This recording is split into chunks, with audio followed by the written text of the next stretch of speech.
organic, unpredictable, unknown, lovely, beautiful, a sense of fulfillment.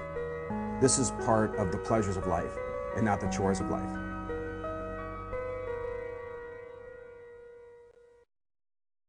Coming up on Daily Iowan TV, find out how Iowa's gun laws could change following this year's presidential election. And in sports, see how Iowa City is already surpassing expectations as the host of the 2012 Olympic wrestling trials. That's all coming your way next. Daily Iowan TV starts now.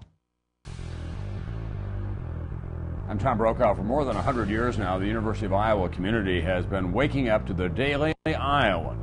Today, it's the largest newsroom in eastern Iowa. And now you can see the news every night on Daily Iowan TV and get it anytime worldwide at dailyiowan.com.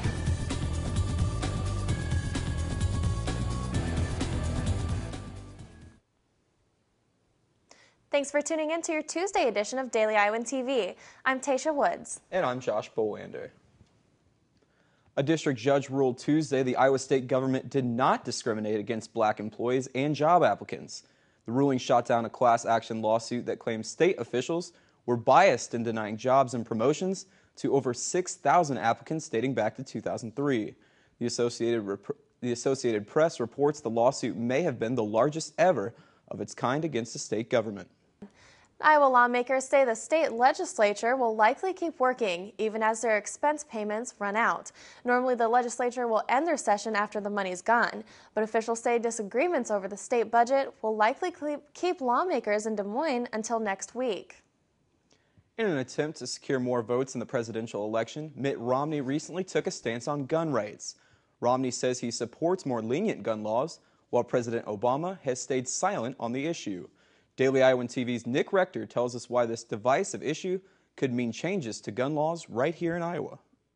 With the presidential campaign heating up over the past couple of weeks, President Obama has been quiet on the issue of gun rights.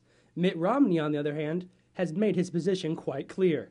Last Friday, he delivered a speech at the annual meeting of the National Rifle Association in St. Louis, discussing his pro-gun rights stance.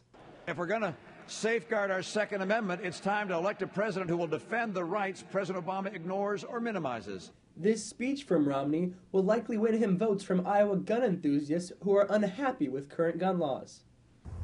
Currently in Iowa, if you buy a gun license and take the proper courses, you can own pretty much whichever gun you want. And if you meet the proper requirements, you can also get a permit to carry a concealed handgun. Now, a lot of people think this might be lenient enough, but Iowa Republicans want more. In February, Iowa Republicans tried to get the Iowa Family Defense Act passed, but they failed. The bill states that an armed individual no longer needs to run if they feel their life is in danger, but rather they can use their gun to protect themselves with deadly force and not be liable if found guilty. It's basically the same as Florida's Stand Your Ground law that originally kept George Zimmerman not guilty after he allegedly killed Trayvon Martin in late February. While the bill was not passed in February, if Romney gets elected president, that could change. So I asked the University of Iowa students if they thought this law would take things too far. And while some didn't, yeah, absolutely they should be able to defend themselves, and if that means the use of deadly force, I think that's acceptable. Others did. I think guns aren't necessarily the most effective way of self-defense. Obviously, there's proof in Florida that the law is being used to some people's advantages and is possibly racial discriminatory. If Romney gets elected and this bill becomes accepted, some officials warn that we could see a Wild West-like scenario in the U.S. Nick Rector, Daily Iowan TV.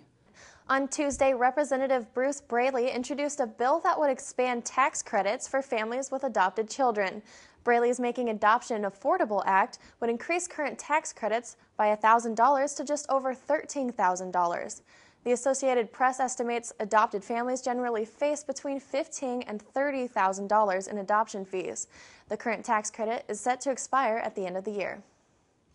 Still to come on Daily Iowan TV, we'll tell you about a group of students who went to the extreme to try and raise money for impoverished people worldwide. And in sports, the end of a West Side landmark is announced. Find out when the Iowa football team's bubble will be popped. That's coming up in just a bit, but now it's time to check in with Annie Constable for the local forecast. Annie? Thanks, Tasha. It looks like severe weather could be heading our way again Wednesday. Tomorrow morning will be 55 degrees with a 40% chance of thunderstorms. By noon, it will be 65 degrees with a 60% chance of rain. Wednesday night will be clear and 62 degrees. And for our 6-day forecast, Thursday will be 65 degrees with an 80% chance of thunderstorms. That will cool off by Friday, where we'll see highs around 53. And then it's looking like a pretty pleasant weekend with sunny skies and temperatures in the low 60s. Monday, those temperatures should spike, hitting 68 degrees, starting our week off right. That's your check of the local weather. Back to you at the desk. UI student government leaders are considering revising the group's election policies after allegations of voter tampering surfaced against this year's winning I party. UISG officials recently ended investigations into both parties after charges were dropped, but officials said there is still cause for concern. Officials said they will look specifically at policies regarding how candidates are allowed to interact with voters during the election. Over half the world's developing population lives on $2 or less every day.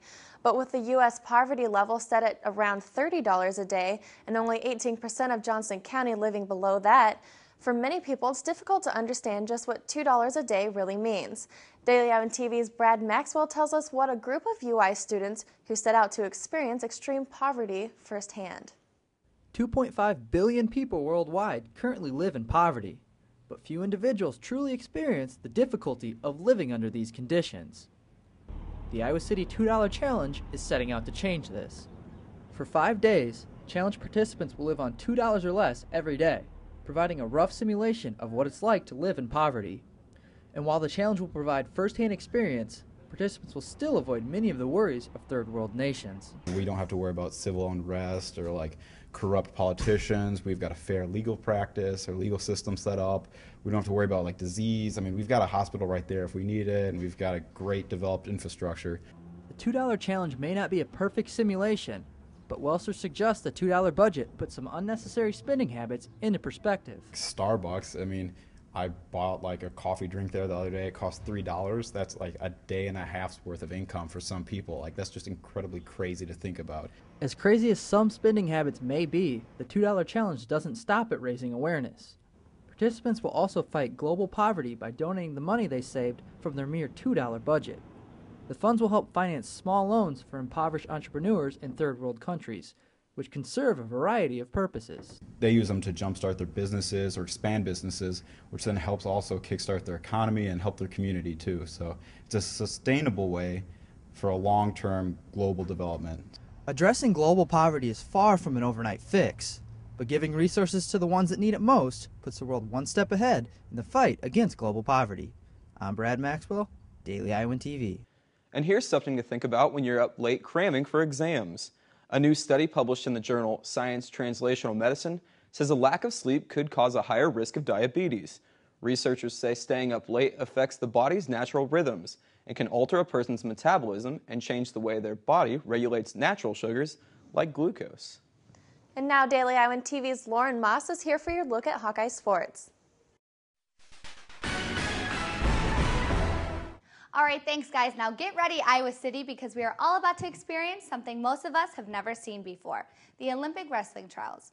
Now within 48 hours after going on sale, all VIP tickets for the 2012 USA Wrestling Olympic trials were sold out. And as of Monday, more than 11,500 tickets have been sold for the event taking place in Carver Hawkeye Arena this weekend. This is the largest number of tickets sold in a single session in the last 12 years.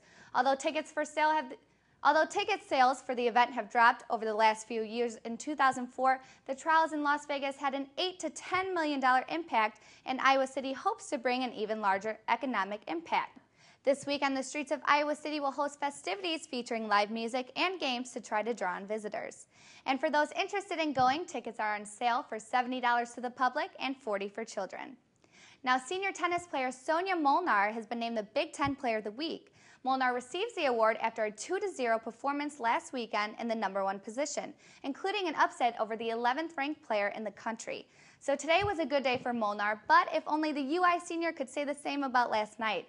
Molnar was charged Monday evening with keeping a disorderly house after police were called to her apartment. And also in football, the beloved workout facility, also known to many athletes as the Bubble, will be torn down this Friday. The Bubble has been part of the Iowa football team workout since 1985, when it was built in part to keep head coach Hayden Fry in Iowa. The Hawkeyes' new indoor complex has been in construction since last fall. As part of the football facilities makeover, the Bubble will be deflated so that a new parking lot can be completed by September. So be sure to check that out later in the fall. And that's all I have for you guys for your sports update for tonight. And back to you at the desk. Thanks, Lauren. And now let's go beyond Iowa and take a look at some of the top headlines from around the globe. Australia's Prime Minister Julia Gillard says the country will pull its troops out of Afghanistan starting the middle of next year. The plan announced Tuesday means the troops will leave about a year earlier than expected. The soldiers are expected to be back home by early 2014. Japanese officials have announced plans to purchase a disputed string of islands in the East China Sea. Although Japan, China, and Taiwan all lay claim to the area, the small island chain is actually controlled by a private owner. The area was the site of controversy in 2010 when Japan detained a Chinese fisherman, straining relations between the two countries. On Monday, NASA scientists captured these amazing images of a large solar flare. Officially called a prominent eruption, the flare occurs when the sun becomes unstable and releases a burst of plasma. Scientists still don't know how the prominences are formed. And take a look at this. An earthquake in Chile gave a CNN anchor some trouble when it shook up the studio while he was live on air. The quake registered a magnitude of 6.0 on the Richter scale. Despite the interruption, the anchor stayed calm throughout. That guy is awesome. I would definitely be off the set by then. That would be very difficult. And only with Daily Iowan TV can you get a sneak peek into Wednesday's pages of the Daily Iowan. Find out how local education officials feel about a proposal to lengthen the school year. Plus, we'll update you on City High's attempt to use school board funds to improve its football field. That's your latest edition of Daily Iowan TV. Be sure to check us out at the same time tomorrow or anytime online at dailyiowan.com. Thanks for watching and have a great night.